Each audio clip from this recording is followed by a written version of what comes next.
Welcome to Coffee with Gio Richardson and George Irwin. Do you want to talk a little bit about how you came on to, I guess, what translated into this body of work? Sure. I'd say the first thing was the panels themselves. And back when I got this panel and a couple other panels, they're aluminum. Mm-hmm. And I was, I still am struggling for money, but back then I was strictly buying my panels on Craigslist. Any surface really I get my hands on Craigslist, and just kind of taking Santa Fe artist, house artist leftovers. Mm-hmm. And so I got these from Levee, great guy. Yeah. And I was just like, I've never worked on aluminum. He told me how to prime it, and it's a different priming method. It's a little bit more intense than others. And then I just went for it and didn't really change anything too much. I'd already been using spray paint and oil, Mm-hmm. but it just seems like the spray paint and the oil work better on panel as a whole, but specifically aluminum. Interesting. And so I would say that the substrate surface kind of informed the whole thing, and this transition, the shift in the work came from that. So yeah, I kind of just lucked into it. That's cool. Yeah. I'm actually going to see Javon tomorrow. Really? So I'm going to ask him for the other side of that story. Yeah, please do. Please do. That's cool. Yep. Man, so that's really cool. I think like these pieces have kind of a more ethereal feel in the background or the foreground. I guess the whole kind of bunch of them are a little bit less focused in places intentionally, and which gives them a great atmosphere. Is that something you've been trying to do before the aluminum, or is that something that, like the aluminum, you just saw it happen and you're like, oh, this is cool? I'd say that has less to do with the surface and more just a direction I've been trying to take my work, which is cutting constantly, removing unnecessary elements and getting things down to their simplest form. And I think you can see kind of the progression in my work. Like I started off, one of my first pieces I put out was monochromatic. Mm-hmm. I really liked it, but it had signage in it, and I was using Crink markers back then, the graffiti markers that drip.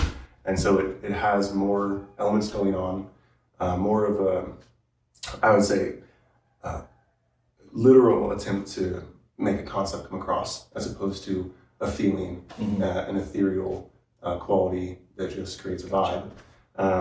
And so I was working monochromatic, and then I kind of transitioned to being a little bit more realistic for some reason. And then I dialed back in, and I came back to monochromatic here, but I had the elements of words included. And then with this body, I was like, what else can I cut down on? What else can I remove? And how much effort can I put into the background? How much can I build the foundation of the piece? Mm-hmm. And so the primary work for these came in the initial setting up of the color fields, layering and creating depth there, that then whatever is happening can play out on. Cool. Yeah.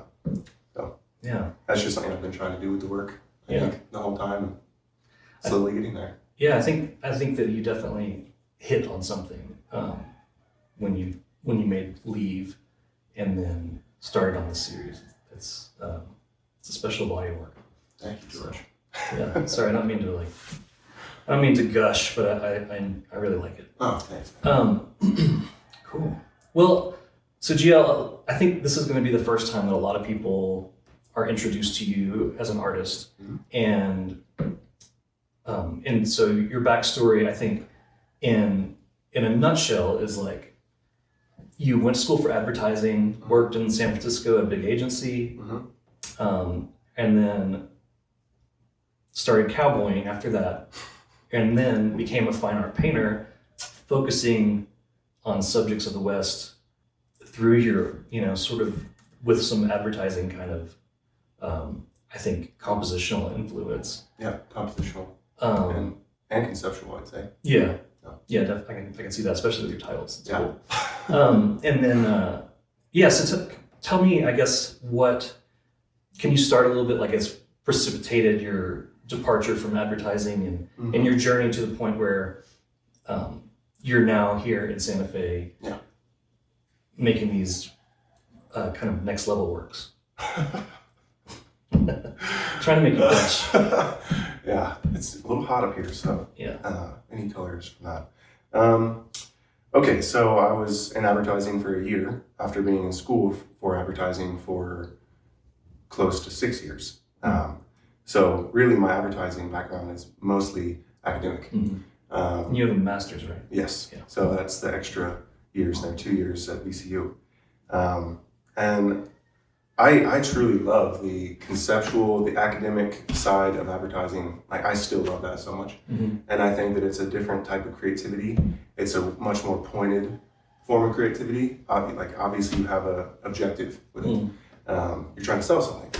But for us as students, the selling part of it was not really important because you're making it for the pure the creative element of the advertising, how beautiful the ad is or how conceptual the ad is.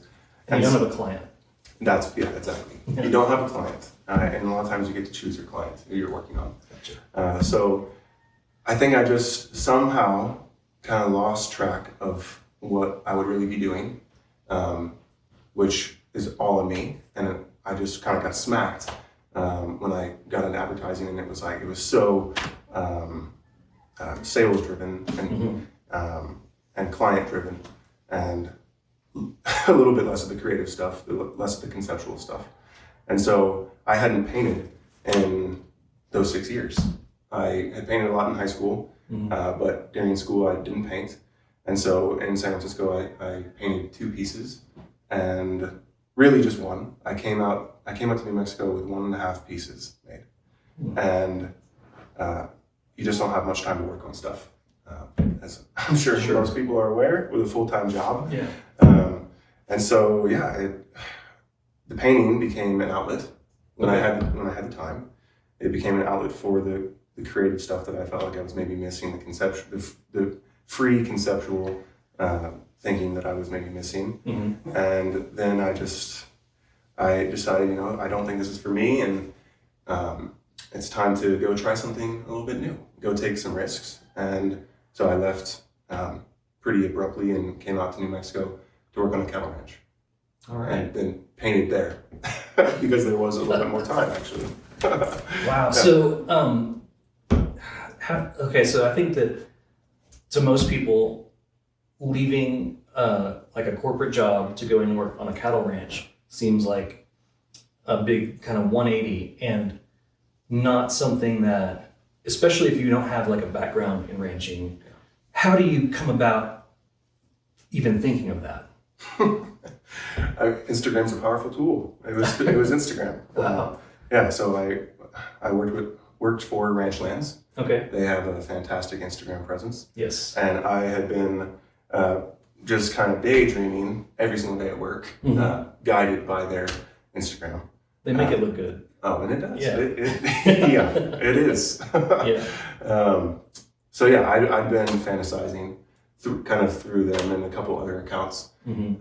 Just pack it all in and go find a horse. Yeah, exactly. And music too. So much music that was just kind of spelling out the path for me. Oh, really? Like, can you be a little specific? I would point people to some of my playlists, I guess. Oh, cool.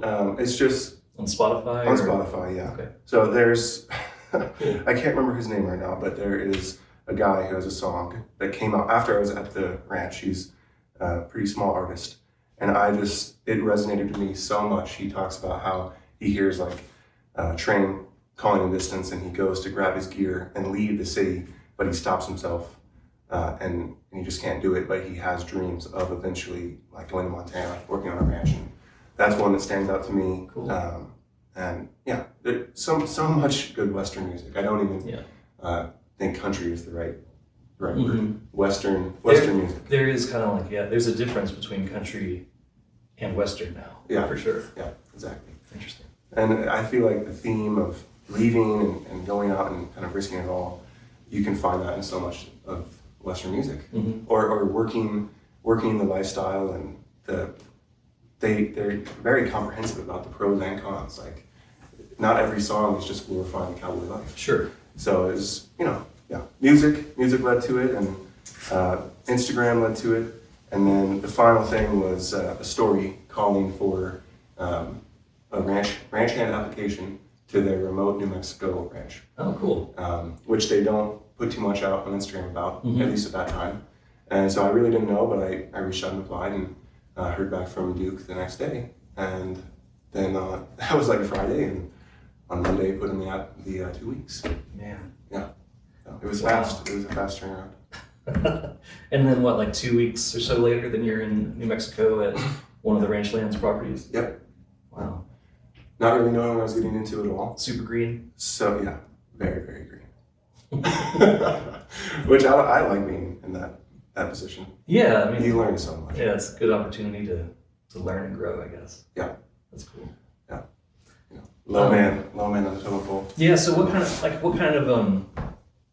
of work did you do then out there at the ranch? And Yeah, we were up at 7 every day outside, and being in New Mexico, water is super important. mm-hmm. So a huge part of the job is just making sure the water systems are working correctly, doing your rounds, checking up on the livestock themselves, just keeping your eyes open all the time. Mm-hmm. It's kind of, Duke used the term power of observation a lot, Mm-hmm. and that's stuck with me for a long time. Just keeping your eyes open when any situation you're in, not just specifically with ranching work. It's like, Right. if your eyes are open and your mouth is closed. There's a lot to see. Yeah. So, yeah, I've taken that with me. We rode a lot. I'd say the average ride was like 20 miles, 15, 20 miles. And there were ones that were quite a bit longer too. You're walking funny? Yeah. Yeah. Left with maybe a little bow in the leg. Yeah. Yeah, it's like we got to ride, and neither of us had Anna. Sorry, everybody. Anna is my girlfriend. We met out there at the ranch. She'd never ridden horses, and I'd never ridden horses, and so that is one of the biggest things that we both have taken away from that experience. That year and change out there. I work with horses still every day, Mm-hmm. and I can't see that changing. That's amazing. Yeah. Yeah. Yeah, you're doing something. You've got a cool morning gig right now. Yeah. Work out at a horse sanctuary, and I'm a ranch hand. Yeah.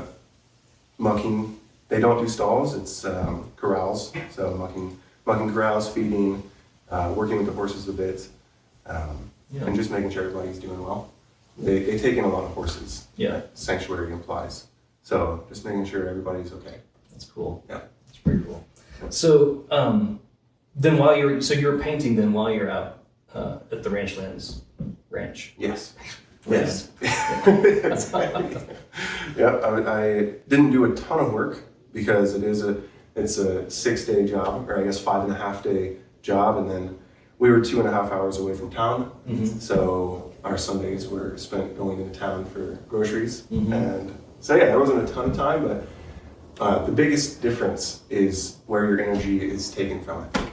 So in the city, my energy was taken from my mental Mm-hmm. and maybe a little bit of my soul. And then out there, my energy was taken from physicality. Mm-hmm. I was still like sharp and ready to go at night to paint. And I think you really need that when you're going into a creative endeavor like painting. Like if you're mentally exhausted, it's gonna be pretty tough. Well, then also probably the physical exhaustion at the end. At the end of the day, you've probably worked out a lot of kind of like junk going through your head and Absolutely. whatever else. Yeah. That's cool. Yeah, I don't mind. A very important thing to creativity. Mm-hmm. And you have a lot of time to think and just kind of be with your own thoughts. Yeah. Right? So that was super important. You get really stoked about an idea Mm-hmm. throughout the day, and then you can come home and you still have the mental energy to put it on the canvas. Interesting. Yeah, so I think I came away from the ranch with 5 pieces, five new pieces after a year. So it was definitely more pain happening out there. Cool. Then moved to Santa Fe. Yeah. So then you like wrapped up a year out there in New Mexico or something, and just I guess we were trying to decide what was next.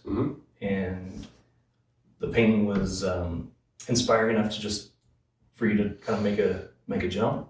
It was, and people had been very supportive in my life. I came to Santa Fe with a piece almost finished that one of my old friends had commissioned for me. And I was like, I'm getting people reaching out, trying to commission work for me. And I'm just gonna try to make this piece's commission, work with rent and groceries and everything, and see if I can make some more that people resonate with and take off my hands. And it worked out. Cool. Yeah, it's definitely scary. And there have been lots of months where like, I don't know if it's gonna happen this month. Yeah. Well, I mean, as I'm sure you know, that's not an uncommon experience. Yeah.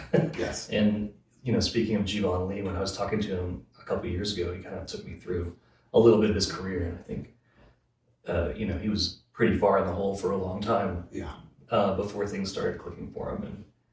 And something, though, about being able to tap into your kind of inner compass and maybe having your eyes open and whatnot. So it seems to, have done the trick for him. And I think it does. That's kind of what's really important for a lot of people. It seems like you've tapped into that a bit too, being able to take the jump from San Francisco to New Mexico and then coming back out, and then coming out to Santa Fe and going for it. That's awesome. Yeah. As I was leaving the ranch too, you mentioned the word leap. I was saying my sad goodbyes to Duke. And I told him, like, without the ranch experience, without the confidence from that lifestyle, the confidence of figuring things out, no matter what the situation might be. And honestly, him, like just watching him too. Without that, I don't think that I would have had it in me. It's like, or known that I had it in me. Right, yeah. It's like that, it was such an awakening for me. Cool. And a turning point in my life. I will always look back on that. That's awesome. Yeah. I mean, that's a gift I think that a lot of people don't ever get. Yeah. I think is to have like that kind of a inspiring example and the ability to go through something in a way that makes you realize how resilient you are. Yeah. Yeah. That's cool. Used to run cross country in high school, and our coach would be like, you always have more in the tank than you think you do. And I don't know, his words at the time didn't. You're like, whatever. Yeah. I'm not down with the 20-mile runs today. Yeah. Stock Dreyer. Yeah. Cool. Yeah. Well, maybe we can go through and talk about some of the work and titles and kind of what's happening with these pieces. That'd be awesome. Should we start with Easy? Sure. Or do you want to jump in with, I guess Levee is up here in one of the views. So, yeah. And if that's the turning point, or, sort of like, I don't know, Genesis for this series, that might be a good spot. Sure. Yeah. Either way. Happy to talk about this. All of the pieces, honestly. You usually don't get to stand beside your work, and everybody that comes up, it's like, this one's about this. Yeah. So I'm happy to talk about it. That'd be awesome. Yeah. So before you do, I'm gonna talk about it. No. I mean, it sounds like, especially this conversation we've just been having, there have been a couple key leavings, right? Yeah. And so maybe there's some of that in here. I don't know. I'm just guessing. Absolutely. Yeah. Yeah. 100%. And okay, so title of the piece is Leave.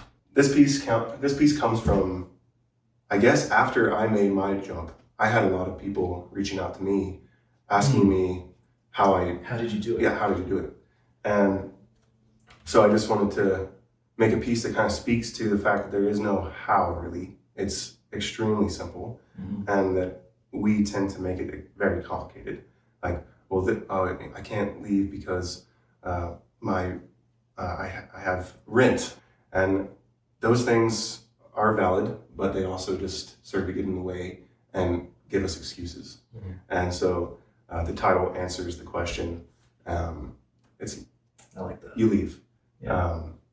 That's the answer to how. So the subject in it too, I've seen in a new way after chatting with you right now as well. I mean, like, I think that the popular Western mythos of the cowboys like riding off into the sunset and obviously there's that like aspect of Levee, but you're talking about being inspired by Duke and your experience at the ranch as a cowboy maybe taught you.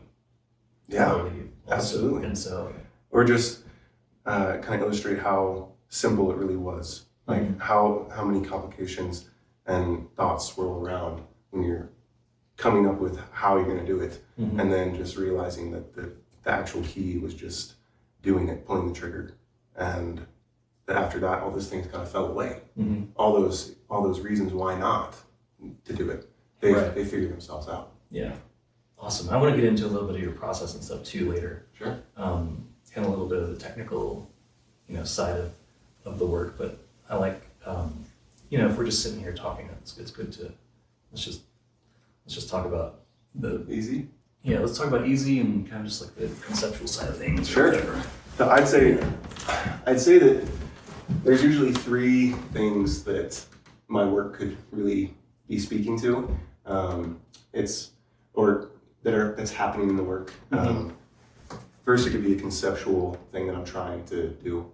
Another could be technical, like I'm really trying to work on some process. And then the other is emotional. And so this one is less conceptual. Sure.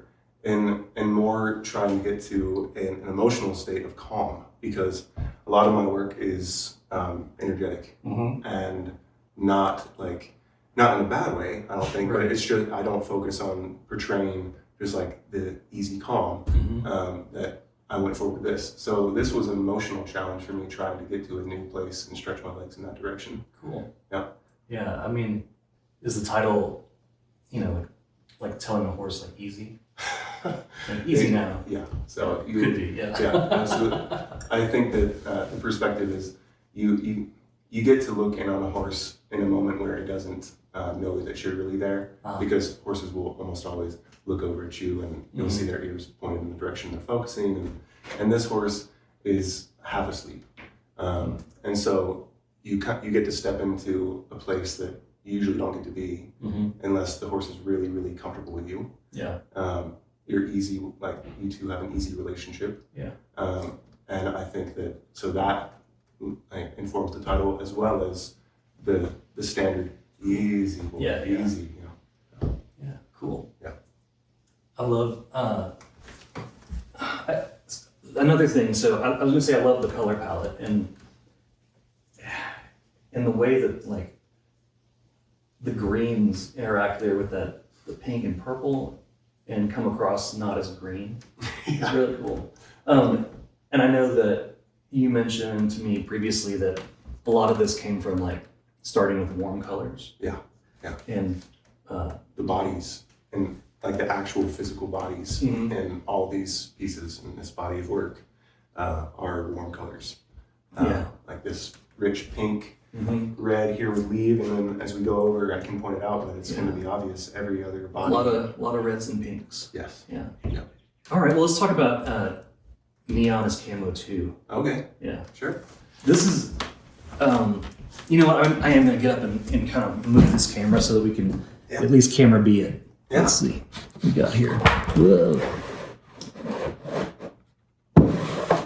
And so these are, well, maybe let's hang it up on the wall. We got that. Oh no, we don't have we moved the hook. Yeah. So that's fine. Let's just leave it Right. where it is. All right, so neon in camo is camo 2. Yeah. Is this pink painting? Yeah. Pink painting. Yeah. Pink painting. Pretty dusty and out of focus. Yeah, this one is definitely the most ethereal, of all the pieces, I guess. So the most ethereal feeling, and something about that is really compelling. Like you really want to know what in the hell is happening, or I do. Yeah. So I imagine dust storm, but I've had people say fog.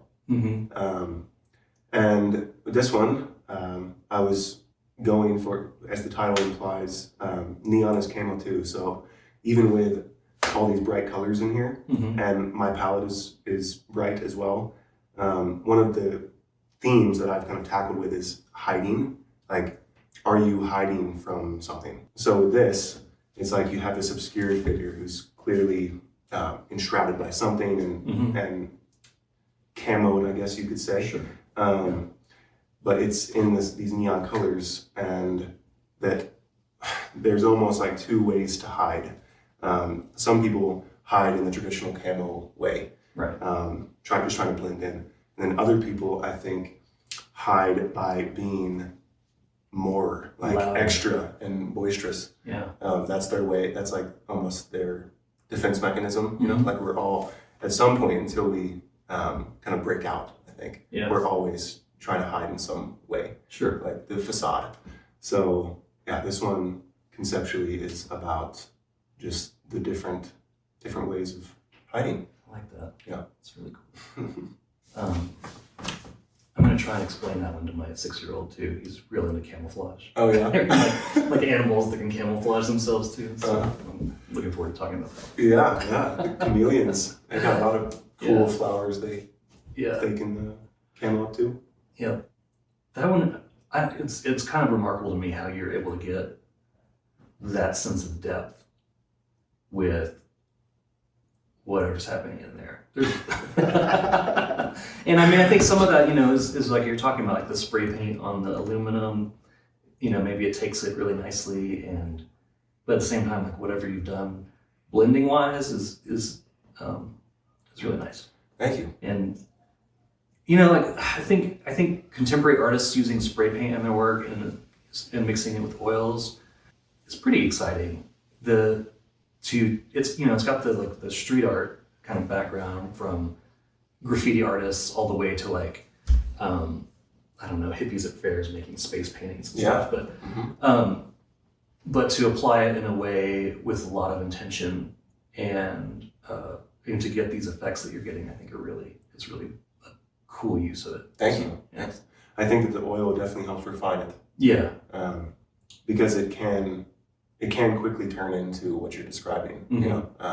Whether it's gorgeous graffiti art, which I have immense respect for, or like the interstellar paintings at the fairs. Fairs. Yeah. So yeah, I think that the oil helps me reel it back in and be very intentional about it. Use specific caps for the work, like for the can itself, so that it helps with the gradients quite a bit, but also just the intention of where I want the color to be. Right. Yeah. You're doing a good job of that. Thank you. That's good. All right. And then what's the title of this little guy? That one is Rough Handles Reward. So I live in Dallas. Yeah. And something I feel like I would be amiss if I didn't mention, like it reminded me somehow of like the red Pegasus. Maybe it's Conoco. It's like a symbol of an oil company. What? The one over there in the corner. Oh yeah, look at that. Yeah, look at that guy. Yeah, interesting. Did you realize that there was a similarity there? No, I did not. That's interesting. But I absolutely see it. Yeah, that's cool. Yeah. Yeah, so tell me about this piece. Okay, so this one, of the three elements I described, I'd say this one is also focused in a conceptual way. Conceptual direction, the title being Rough Handles Reward, and the horse is rearing. It speaks to, it's kind of like an introspective piece for me, where I feel like, as we all have probably, there's been moments where you don't handle an interaction well, whether it be someone you're really close with, or just a random interaction, and maybe you're a little bit too rough when you're handling of it. Let your anger flare up. And I found that even if you're right, like even if you were totally right in your stance, especially if there's people watching and you handle it poorly, you lose. And so this is just looking at some of those times in my life where I've been there, I reacted too harshly and got bucked. Yeah. You got Yeah. So, and then, color-wise, decided to go with a really rich red, and have that stand out it's the cleanest background of all of them. Like Yeah. it's the most stark. So baking in some of that that leading energy of like anger or frustration. Yeah, it's a little Yeah. rougher, maybe not as easy. Yeah, exactly. Yeah, that's cool. All right, and then you've got your H-brace piece. Yep. It's called Backbone. Right. And so this one speaks to my time at the ranch quite a bit. Mm-hmm. That H-brace is actually one that we built out there. I guess it's speaking to the grit, the sand that you can gain from living a life like that, and also from learning these skills that are passed down. Like there's no, I think it's pretty tough to find a YouTube video on how to build a traditional New Mexican H-brace like this, with all of the intricacies that we were taught that are just elements from Duke's life. Like these connection points are called, it's a Cobb and Co. Connection. And he learned that in Australia when he was there in his younger days. Interesting. And so we got that wisdom from Duke. And so the man for me kind of represents wisdom, and ranch knowledge being passed down. And for me, that has led to a stronger backbone. For people that don't know, an H-brace is an element of a fence line that is, if built correctly, like relatively indestructible and can last, if you use juniper, because juniper is an amazing wood, can last 80 years strongly, longer than some people live. So you could build something that outlives you, which I just think is so incredible. Awesome. Yeah. Right above backbone is This is leap. leap. And then here we in go. parentheses, it is expectation is reality. Expectation is reality. And that's, I think, that's very important in the title, and speaks to the leap that we were already talking about earlier. And yeah, just going for it. And the expectation is reality part is just something that I've been noticing over and over in my life recently, whether it be with people or with horses or with a painting. If you go into it with the right mentality, with the right expectations, it seems like you can almost create your own reality. One of my favorite examples I've been telling people as I've talked about this piece is that, like, my dad used to always, when he'd have an out tail light, he would think about it constantly, that he has this out tail light. Oh yeah. And he pulled over. would end up getting a ticket. Sure thing. Whereas other people can drive around with a tail light out for a year and not get pulled over. Yeah. And so that's just like a very simple example, but I think that the more we set our expectations, intentionally set our expectations, the more we can create our own reality. And then with the bird, I wanted to create the opportunity for people to set their own expectations for this man who's jumping. To literally put into practice what I'm getting at with this piece. So that bird, as with most people, I think that when you look up and you see a bird hovering around like that, no one's ever really sure if it's a vulture or a hawk. Like, how often is it? Like, well, I can't really tell. So I wanted to create a very vague, almost shadow of a bird, where you don't know what type of bird it is, and let people's expectations of what's going to happen to this man inform what they think that bird is. If it's a vulture, then they think he's going to die. If it's a hawk, then hopefully they think he's flying. It's almost like a mirror to him. Or like you could think about it like what, start to wonder kind of like what the guy's intentions are, and what kind of character he is, us outside of this jump. Exactly. So that's interesting. Baked a lot into it. That's great. Cool. Yeah. A couple more pieces in this group. We've got That's Night. Northern Lights. Northern Lights, right? Yeah. Northern Lights. Oh wait, I gotta reset my lighting here. Here we go. Yeah. And this one's. I gotta zoom in on this one, or I'll get a better image of it later. But yeah, it's almost like there's like some.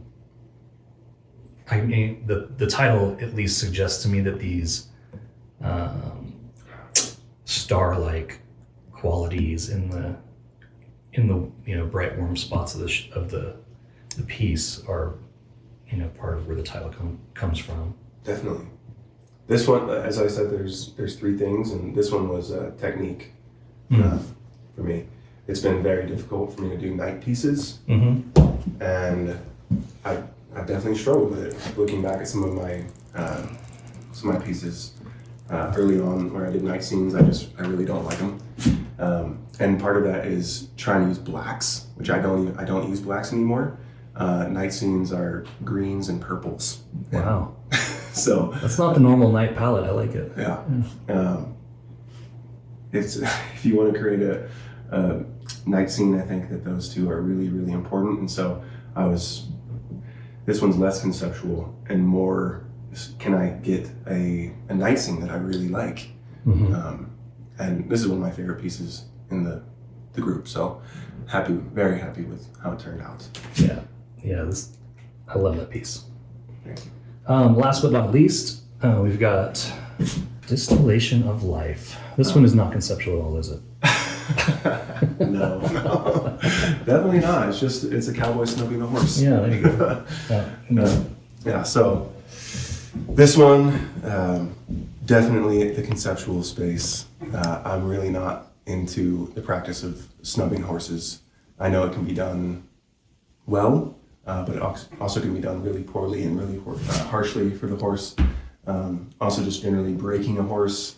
I don't know, I'd like to have the horse have some spirit still. Can you explain a little bit for the non-cowboys what snubbing a horse is? Yeah, so it's one method of breaking a horse where you have a snub line, it's essentially like a lunge line, and a snubbing post, and you let the horse wrap itself around the snubbing post till it really can't move anymore. It's like a controlled thing. And once they're snubbed up to that post, it's like, for a horse that hasn't been restrained before, that can be pretty traumatic.